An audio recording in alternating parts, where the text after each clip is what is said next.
Good day. You're listening to the Spiritual Artist Podcast. This is CJ Miller, your host, and we are going to talk about Chapter 7 today. So, before we proceed, I want to review Chapter 6, which is about mark making. I'd like you to go back and flip through your journal and look at some of the pages you've done in the past. And I want you to take a moment to see if you see any patterns in what you do. Are there certain shapes or icons that you repeat over and over again? That's all I'm going to tell you. I want you to start being self aware of what kind of shapes and icons come from your subconscious. So let's begin with chapter 7. Quote: When I run after what I think I want, my days are a furnace of stress and anxiety. If I sit in my own place of patience, what I need flows to me and without pain. From this, I understand that what I want also wants me, is looking for me and attracting me. There is a great secret here for anyone who can grasp it.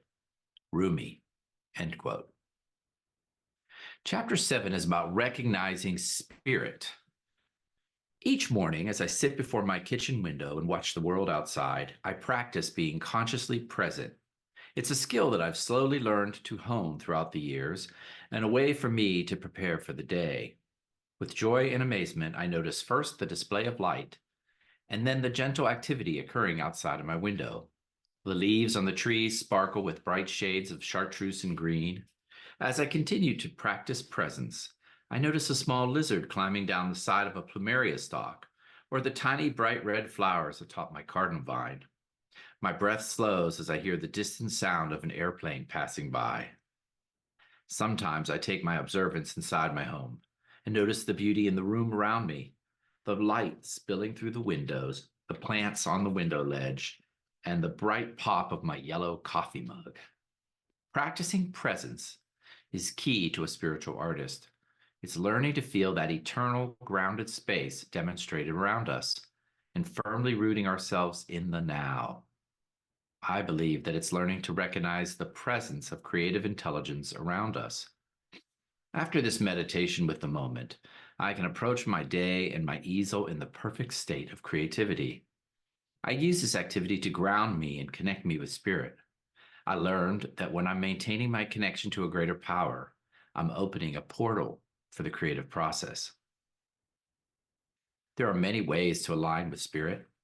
Thought leader and speaker Esther Hicks of Abraham Hicks presents a method called a rampage of appreciation. According to Hicks, a rampage of appreciation is the process of streaming together an expansive list of affirmations or positive statements in rapid fire succession. As we locate and link powerful words of appreciation, they create a vibrational shift in our being. We align our frequency with that of creative intelligence. Hicks goes on to explain that we are all vibrational beings, and quantum physics is beginning to confirm this. According to string theory, all matter is comprised of basic strings that vibrate at different frequencies. As scientists explore our universe through quantum mechanics, they isolate the characteristics of subatomic particles like protons, electrons, and neutrons, and realize that each has a space between them. They vibrate or move. This space in which they vibrate is said to account for more of the physical form than the matter itself. The material world and our bodies are composed of more than matter. They contain vibrational space. I dare not try to explain more of the scientific theory to support this with my limited understanding of science. That said, what directs these vibrations? I believe it's our thoughts. Thoughts and words contain a vibrational resonance. A hearty rampage of appreciation can shift our alignment from negativity or fear to a more positive vibration favorable to the creative process. Hicks lightens our vibration to that of a radio receiving a signal. Before digital radio receivers, we learned to position the dial on our radio to get a clear signal. Thus, if you want to listen to 101 Love with utmost clarity, you practice aligning your dial to the closest space on the receiver representing 101 Love and receive the clearest signal. The closer the alignment, the better the reception. When I recognize beauty and awe in the world, I am aligning myself with this signal from a greater power. There is an incredible force behind life on this planet. Some call it the Big Bang, some call it Mother Nature, and some call it. We see this authority behind the growth of an acorn, the spreading of a forest, and the presence of wildlife in those same trees. We discover that life will not be held back despite our destruction of natural ecosystems and returns again and again in different configurations. When I'm adjusting my radio dial, or rather my vibration, I'm connecting with the same authority behind nature and enhancing my ability to receive guidance from this creative intelligence. Realize, of course, that spirit's reach is not limited to only those who align with their vibration. A radio signal is emanating outward on all things and is received regardless of whether or not you're paying attention. We are always receiving guidance from a greater power. Due to the nature of creative intelligence, we're always co-creating, whether we're self-aware of this process or not. Our task is to become conscious co-creators. We do this by consciously aligning with spirit.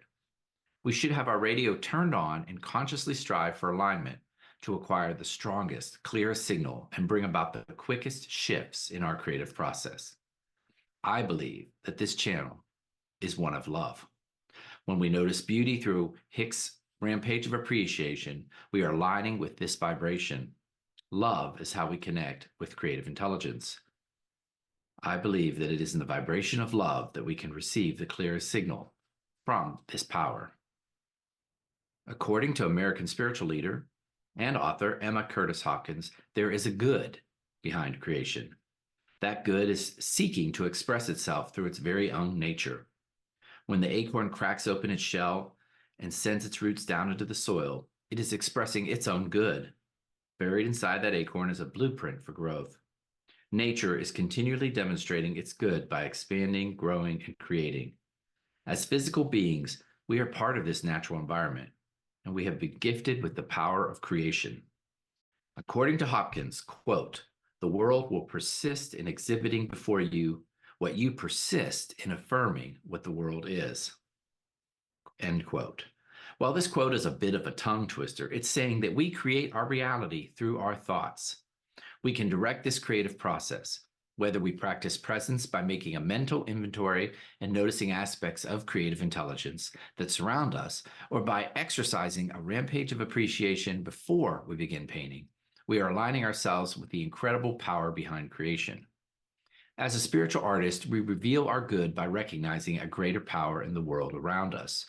Whether we sit quietly and meditate or declare our connection through a rampage of appreciation, we are altering our vibration and becoming receivers for our good.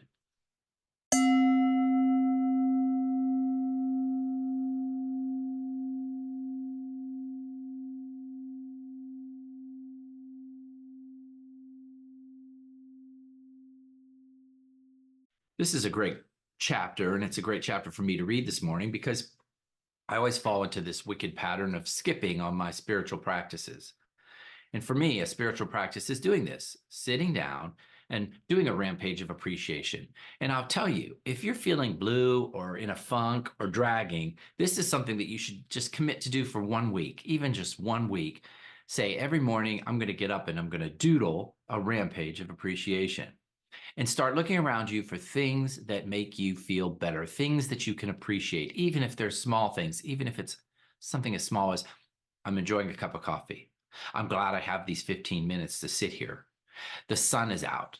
I'm glad I'm in a home. I have a roof over my head. I'm able to sit for 15 minutes.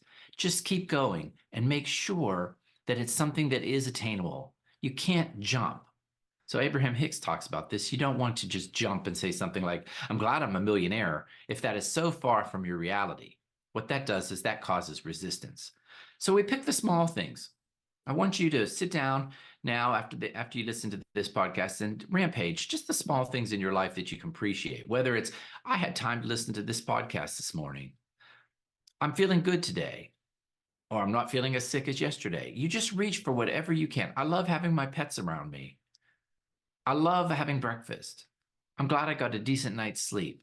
You just keep going, and I use my fingers. So I would suggest using your fingers and counting to 10. Make sure you do 10 of these every day for the next 7 days, and I guarantee you it will pull you out of your funk. Now, also, I want to share the importance of this whole creative power is coming through you and you align with it. So I've noticed in the book that I said you align your thoughts, but it's actually more than your thoughts. So I'm going to amend that.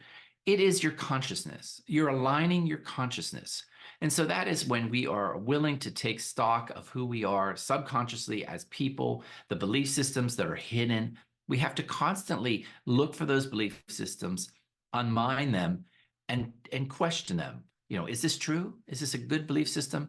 And clean them up. And when we are in this conscious presence of love, yes, this conscious presence of love, it's clear thinking, it's a place where we hold ourselves. That is when we're in most alignment, and boom, boom, creative inspiration comes in. So we're going to talk about this more in future chapters. I thank you for sitting down and committing to your spiritual practice this morning. I'm glad I could read this and help me commit to my spiritual practice. And we will see you tomorrow on the Spiritual Artist Podcast. Have a great day. Thanks again for listening to the Spiritual Artist Podcast. Whether you're watching this show on Apple Podcasts, Spotify, Google Play, or iHeartRadio, make sure you choose the subscribe button so that you will receive updates when new segments are released. Most importantly, be still, listen, and know that you are a spiritual artist.